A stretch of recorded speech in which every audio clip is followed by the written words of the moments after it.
Kata Nabi, tidak ada hasad kecuali pada dua orang. Yaitu hasadlah kepada mereka, tidak jadi masalah. Hasad atau ghibthah, ingin seperti mereka. Yang pertama kata Nabi, rajulun atahullahu al-hikmah wa huwa yaqdi biha wa yu'allimuha. Dua orang tersebut adalah, yang pertama adalah orang alim. Rajulun, Allah berikan dia kepada dia al-hikmah, dan dia mengajarkan al-hikmah, dan dia berhukum dengan al-hikmah tersebut. Hasadlah kepada orang ini. Yang kedua, rajulun atahullahu malan wa huwa yusallitu ala halakati fil haqq. Seorang Allah berikan dia harta, ghaniyun munfiq, ya, atau mutasaddiq, kaya, suka sedekah. Hasadlah kepada orang ini, ya, yang dia atahullahul mal, Allah berikan dia harta, kemudian wa huwa yusallituhu, dia berusaha dengan memaksakan dirinya untuk menghabiskan hartanya fil haq, dalam kebenaran. Untuk sedekah, untuk dakwah, untuk fakir miskin, ya, untuk bantuan bencana, semua demi kebaikan, ya. Rasulullah suruh hasad kepada orang-orang seperti ini, berarti disuruh kita untuk berpacu. Makanya kata Hasan al-Basri, diriwayatkan dari beliau berkata, "Idza nafasaka ahadun fid din fanafishu." Kalau ada seorang mengajakmu berlomba dalam urusan agama, maka lombai dia. Jangan pasrah, jangan biar aja di depan kita. Enggak, kita lomba.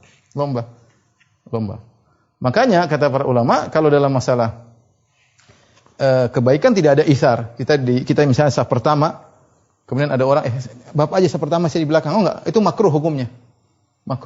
Kita suruh di depan. Jangan kita ngalah. Kalau dunia kita bagi-bagi, enggak apa.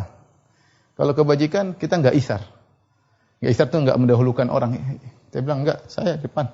Jangan kita bilang saya mundur, bapak aja depan Pak, enggak apa. Saya sudah sering di saf depan. Enggak. Kita tetap depan, ya. Dengan ramah sama orang lain. Ya, makruh kita mendahulukan orang dalam masalah kebajikan. Karena kita disuruh berlomba. Makanya Hasan al-Basri mengatakan rahimahullah, kalau ada orang berlombaimu dalam agama, maka lombailah dia. Wa idza nafasaka fid dunya fa alqiha fi nahrihi. Kalau dia ternyata melombaimu dalam urusan dunia, kasih aja dunia sama dia. Kasih dunia sama dia. Makanya para ulama menyebutkan, kalau kita hasad kepada orang, yaitu kita ingin seperti dia dalam urusan agama, maka itu dianjurkan. Tapi kalau urusan dunia, ngapain kita hasad sama dia? Hanya memperberat urusan kita di akhirat, hanya memperpanjang hisab kita pada hari kiamat kelak. Tetek bengeknya panjang. Oleh karenanya Allah mencela orang-orang yang seperti ini, yang cemburu kepada Qarun. Allah cela orang seperti ini, tidak berilmu, ingin punya harta seperti Qarun, hanya memperberat urusannya di akhirat kelak.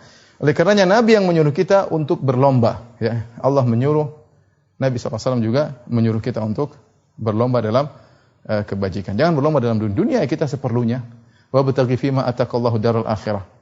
Carilah apa yang kau dapatkan dari dunia untuk akhiratmu. Kita boleh berlomba dalam urusan dunia, kalau dunia itu kita jadikan akhirat. Nah, apa?